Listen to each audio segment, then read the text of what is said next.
make sure I have all the berries, so I took another sweep of the garden to see if there was anything else left.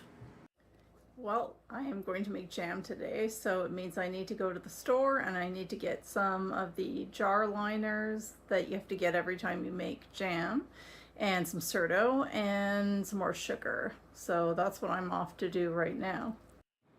Well, I can't find any lids for jars, so my husband's gonna have to go out tonight. In any event, I'm gonna have to process all of these berries, washing and cooking them up and everything. I got some more sugar, and I was gonna get some Certo, but it wasn't a good price at the store, so my husband's gonna look for some later for me to mix in. I've already got some lemon juice, so that's my starting point. I also have to sanitize all the jars by boiling them. So I've got my work cut out for me tonight. We've eaten more berries tonight, and I've removed all the stems that I can see, and leaves and whatever else made its way in here, stems. And this is what I have to process. I'm going to wash them and then start cooking them. I'm digging out my jars right now after washing the berries. I have been storing them with water in them in case of an earthquake. That's a tip I read somewhere online. It's not a bad idea. I mean, they're just going to be sitting around anyways. So my husband's just picking up some more of these tops that you have to change each time so they seal. So I'm going to sanitize these in the meantime by boiling them, and then I will be ready to start cooking up the berries. I have 8.5 liters of berries, so it's a lot. But wait, there's more. There's the raspberries on the deck to pick too. Okay, I'm almost ready to make this jam. I've got the jars sanitizing right now. It's a long night ahead of me. I've got the jars sanitized. I don't know exactly how many I'll need. I wasn't expecting to have 8.5 liters of berries. And of course you have to add some sugar and some lemon juice, so it's going to increase the volume. So I have a bunch of different jars here. I have the necks of the jars that I've washed. I've sanitized the jars in a canning pot, and I have new lids. You have to replace those every time. You can reuse the necks and you can reuse the jars, but you can't reuse those if you want them to seal. This is the canning pot I use, and I have the rack here that holds the jars. And I tried to use a second pot that I got at the Salvation Army to do some sanitizing, but it's really not the right depth. So when I'm sealing up the jars, I'm going to be doing them all in this big pot, and I'll probably use this new pot here to do some of the cooking besides the main pot that I'm going to be using here. So that's my next step, is to cook the jam. So all of the berries barely fit into this giant pot.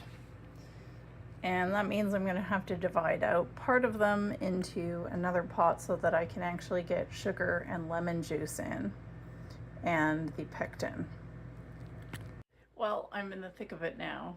I'm making the jam, and I don't have quite enough sugar, even for a 1-to-1 ratio, which is less than what a lot of people use. A lot of people use 2 cups of sugar to 1 cup of berries, which would mean I would need 68 cups of sugar, which I'm not gonna do.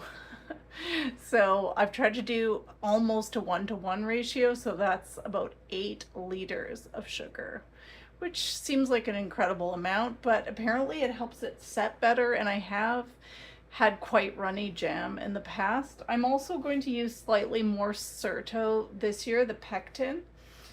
Last time I think I used 2 boxes, and I didn't have quite as many berries as I have this year.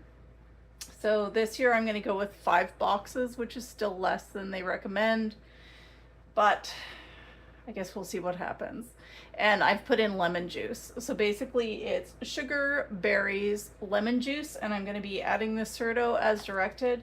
I always use their instructions when I'm doing the jars and sealing them and everything to make sure everything goes according to plan.